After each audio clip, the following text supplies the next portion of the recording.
नमस्कार दोस्तों, अपनी पाठशाला चैनल पर आप सभी का हार्दिक स्वागत है। कैसे हो आप सभी? आशा करता हूं कि आप सभी स्वस्थ होंगे, मस्त होंगे और निरंतर अपनी पढ़ाई में लगे हुए होंगे। तो मित्रों, आज की कक्षा में हम बात करेंगे गुर्जर प्रतिहार राजवंश के इतिहास से संबंधित पार्ट नंबर 2 की। यानी गुर्जर प्रतिहारों से संबंधित गुर्जर प्रतिहारों से संबंधित जो महत्वपूर्ण प्रश्नों की श्रृंखला अपनी चल रही है, इसका पहला पार्ट मैंने पहले अपलोड कर दिया है। और आज की कक्षा में हम बात करेंगे गुर्जर प्रतिहारों के इतिहास से संबंधित पार्ट नंबर 2 की।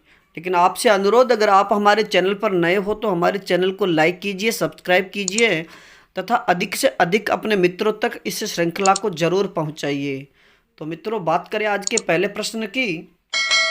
मरु भाषा का सर्वप्रथम उल्लेख किस ग्रंथ में मिलता है? मरु भाषा का सर्वप्रथम उल्लेख मिलता है तो सही उत्तर होगा कुवलयमाला में। यानी उद्योतन सूरि द्वारा रचित ग्रंथ कुवलयमाला में मरु भाषा का सर्वप्रथम उल्लेख मिलता है।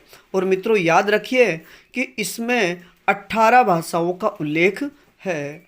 अगला प्रश्न, कुवलयमाला की रचना किस दुर्ग में की गई? यानी उद्योतन सूरि ने कुवलयमाला ग्रंथ की रचना किस दुर्ग में की थी? तो सही उत्तर होगा जालोर दुर्ग में। और मित्रों, याद रखिए कि जालोर दुर्ग का निर्माण किसने करवाया था? तो फिर सही उत्तर होगा नागभट्ट प्रथम ने।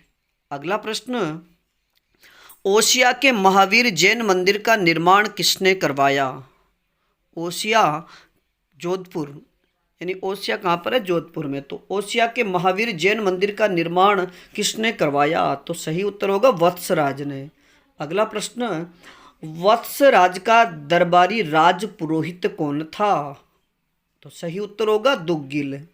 अगला प्रश्न, त्रिपक्षीय संघर्ष का आरंभ किस प्रतिहार शासक ने किया?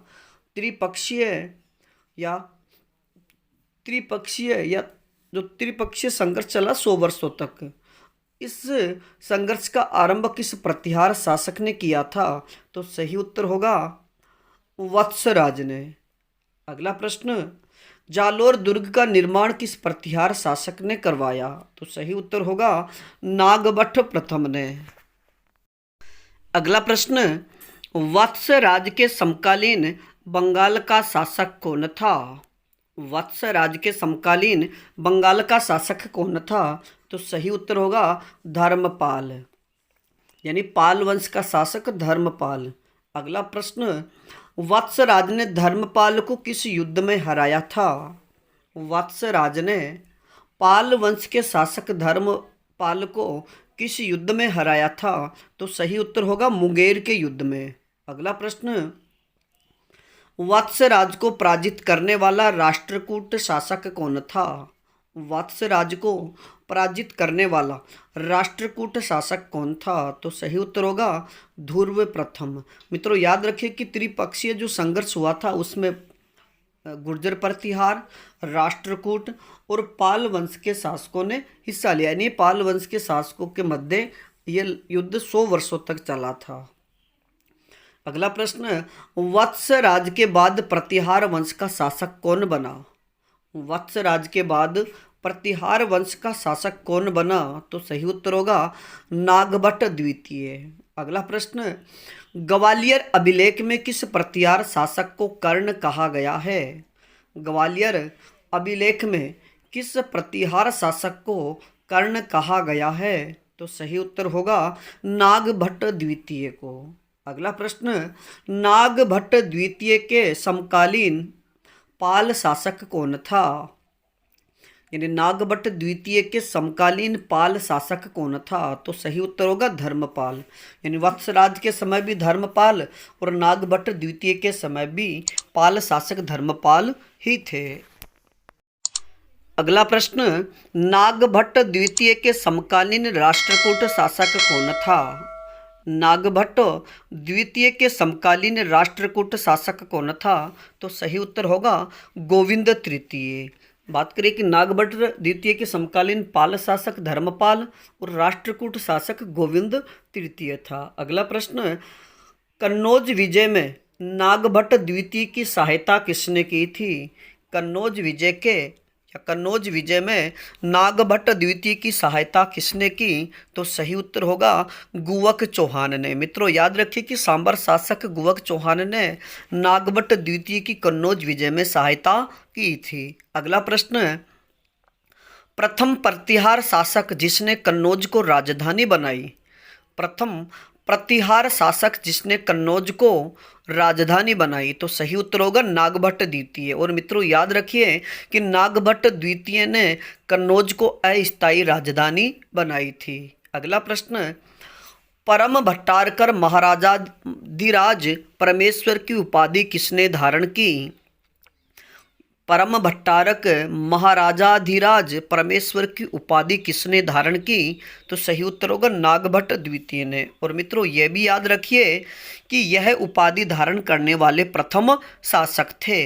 अगला प्रश्न, नागभट्ट द्वितीय के समय धर्मपाल के बाद शासक कौन बना? नागभट्ट द्वितीय के समय धर्मपाल यानी पाल वंश के शासक धर्मपाल के बाद शासक कौन बना? तो सही उत्तर होगा देवपाल। और मित्रों याद रखिए कि देवपाल यानी पाल वंश के शासक देवपाल का समय या शासनकाल 810 ईस्वी से 850 ईस्वी तक था। अगला प्रश्न, नागभट्ट द्वितीय ने जल समाधि ली थी। नागभट्ट द्वितीय ने जल समाधि ली थी, तो सही उत्तर होगा गंगा नदी में। अगला प्रश्न, नागभट्ट द्वितीय का उत्तराधिकारी कौन था? नागभट्ट द्वितीय का उत्तराधिकारी कौन था? तो सही उत्तर होगा रामभद्र।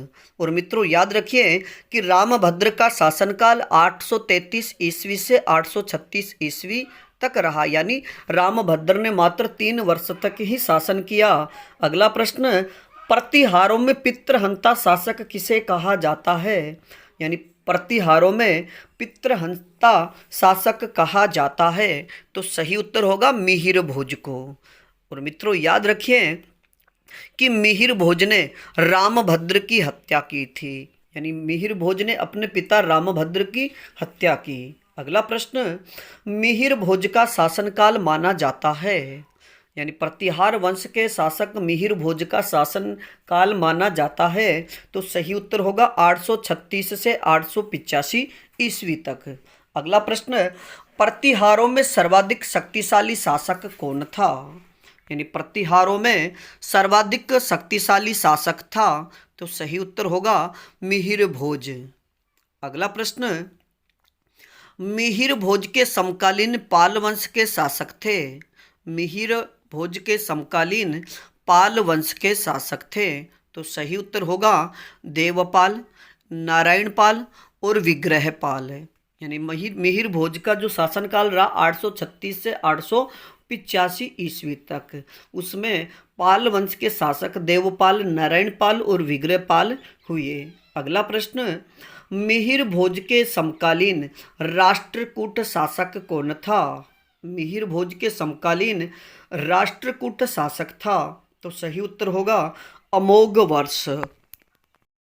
अगला प्रश्न, मिहिर भोज के समकालीन चंदेल वंश का शासक कौन था? तो सही उत्तर होगा जय शक्ति।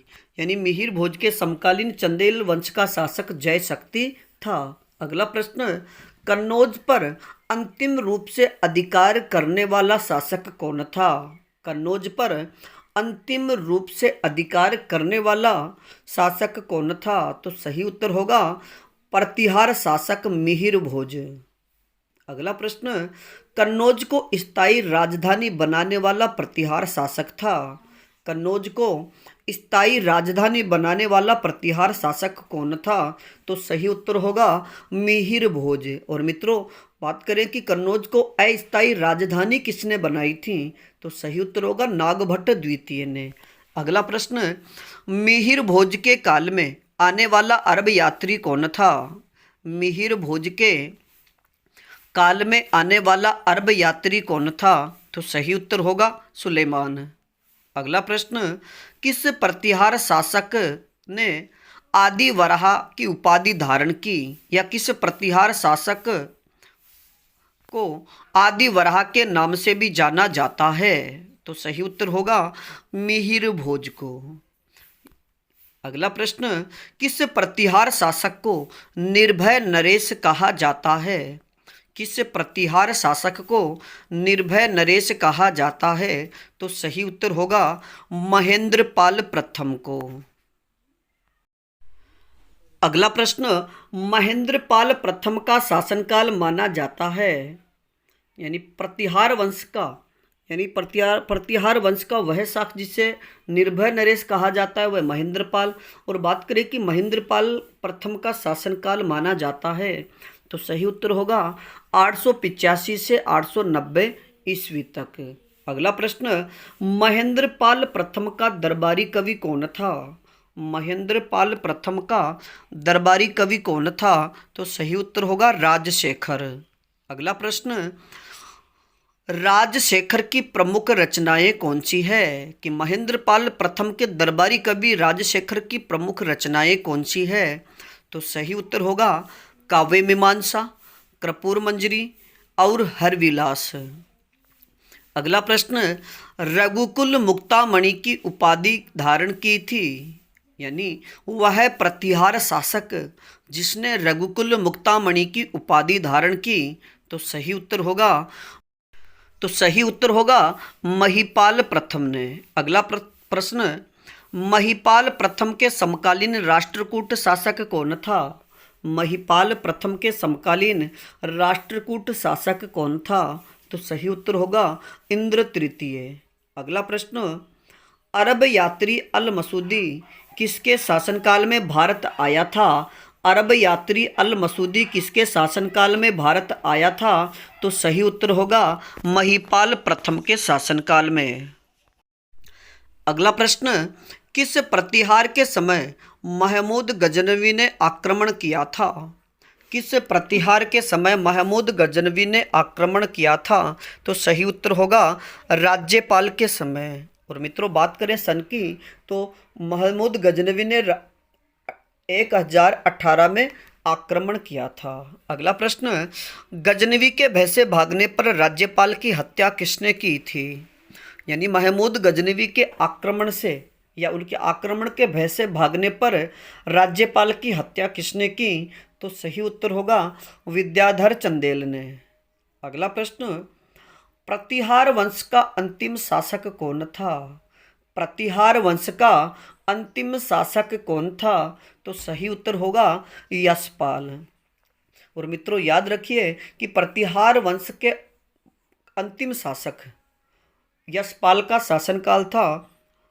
तो सही उत्तर होगा 1036 ईस्वी। अगला प्रश्न, यशपाल की हत्या कर गहड़वाल वंश की स्थापना किसने की? यशपाल की हत्या कर गहड़वाल वंश की स्थापना किसने की? तो सही उत्तर होगा चंद्रदेव गहड़वाल ने। अगला प्रश्न, प्रतिहार काल में मंदिर निर्माण की कौन सी शैली थी? या प्रतिहार काल में मंदिर निर्माण की शैली थी?